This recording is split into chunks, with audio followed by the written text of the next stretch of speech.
तो चलिए गाइस, अब हम शुरू करेंगे हमारे दूसरे सब टॉपिक से, जो है ग्लाइकोलिसिस का पार्ट 2। तो क्लास अब तक हमने देखा था कि F16 बिसफॉस्फेट, जो कि 6 कार्बन का मॉलिक्यूल होता है, वो ब्रेक डाउन होके 2-3 कार्बन मॉलिक्यूल्स बना लेता है, जिन्हें हम कलेक्टिवली कहते हैं ट्रायोस फॉस्फेट। ये होते हैं G3P और DHAP। G3P यानी ग्लिसरल्डिहाइड 3 फॉस्फेट और DHAP यानी कि डाइहाइड्रोक्सी एसीटोन फॉस्फेट।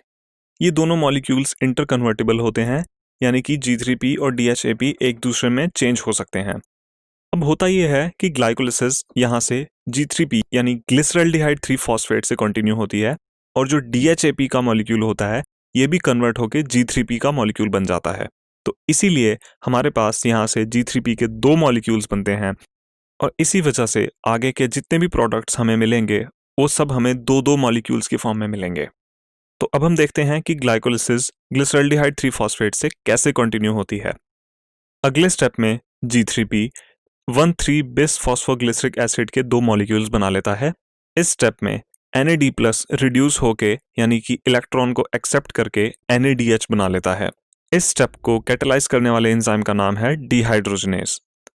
अगले स्टेप में 1,3 बिस फॉस्फोग्लिसरेट कन्वर्ट होके बनता है 3 बिस फॉस्फोग्लिसरेट। जैसा कि आप यहाँ देख सकते हैं, 1,3 बिस फॉस्फोग्लिसरेट में 2 जगह 2 प्लेसेस पे फॉस्फेट लगा हुआ था, लेकिन 3 बिस फॉस्फोग्लिसरिक एसिड में सिर्फ एक जगह यानी कि थर्ड कार्बन पे फॉस्फेट लगा है। इसका मतलब ये हुआ कि यहाँ से एक फॉस्फेट लूज हुआ है और उस फॉस्फेट को किसी ना किसी ने एक्सेप्ट किया होगा। तो वो एक्सेप्टर है ADP, जिसने एक फॉस्फेट को एक्सेप्ट करके बनाया ATP। और जैसा कि हमने पहले पढ़ा था, जहां भी फॉस्फोराइलेशन होगी वहां पे काइनेज एंजाइम यूज होता है, तो इसीलिए इस प्रोसेस को कैटेलाइज करने वाले एंजाइम का नाम है फॉस्फोग्लिसरेट काइनेज। अगले स्टेप में 3 बिस फॉस्फोग्लिसरिक एसिड कन्वर्ट होकर बनता है 2 बिस फॉस्फोग्लिसरिक एसिड। इस स्टेप में फॉस्फेट थर्ड कार्बन से सेकेंड कार्बन पे आ जाता है, और इस स्टेप को कैटेलाइज करता है एंजाइम म्यूटेस। तो गाइस, अब सेकंड लास्ट स्टेप में 2 बिस फॉस्फोग्लिसरेट कन्वर्ट होता है फॉस्फोइनोल पाइरुवेट में। इस स्टेप में 2 बिस फॉस्फोग्लिसरेट में से एक मॉलिक्यूल वाटर का निकलता है, और इस स्टेप को कैटेलाइज करने वाले एंजाइम का नाम है हाइड्रेटेज या फिर एनोलेज। अब लास्ट स्टेप में जैसा कि हमें पता है पाइरुवेट बनता है, तो इसलिए फॉस्फोइनोल पाइरुवेट कन्वर्ट होता है पाइरुवेट में। अब आप यहाँ देखेंगे कि ये फॉस्फोइनोल पाइरुवेट है, यानी कि यहाँ पे एक फॉस्फेट अभी भी लगा हुआ है, हमें उसे लूज करने की ज़रूरत है। तो इसीलिए ये फॉस्फेट यहाँ से निकल के एक और एक्सेप्टर के पास जाएगा, जो कि फिर से है ADP। ADP इस फॉस्फेट को एक्सेप्ट करके दोबारा से एक मॉलिक्यूल ATP का बनाएगा, और क्योंकि यहाँ पे फॉस्फोराइलेशन हो रही है, तो इसीलिए इस स्टेप को कैटेलाइज करने वाले एंजाइम का नाम होगा पाइरुवेट काइनेज।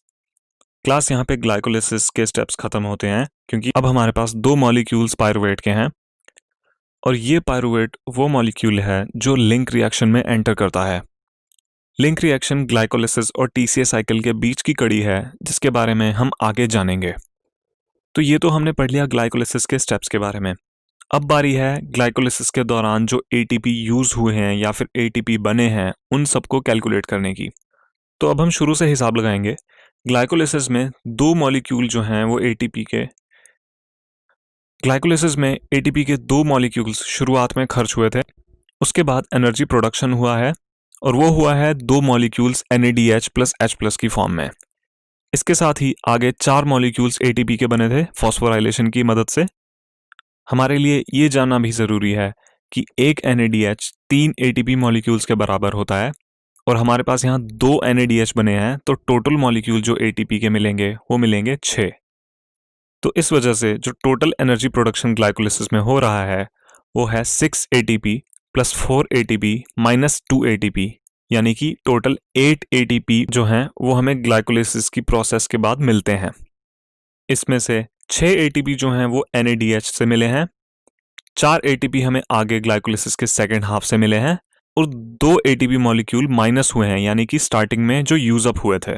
गाइस, अब सारी बागडोर पाइरुवेट के हाथ में है, और पाइरुवेट यहाँ से 3 पाथवेज को फॉलो कर सकता है, जो है lactic acid fermentation, alcoholic fermentation और एरोबिक रेस्पिरेशन। इन तीनों के बारे में हम एक एक करके आगे जानेंगे।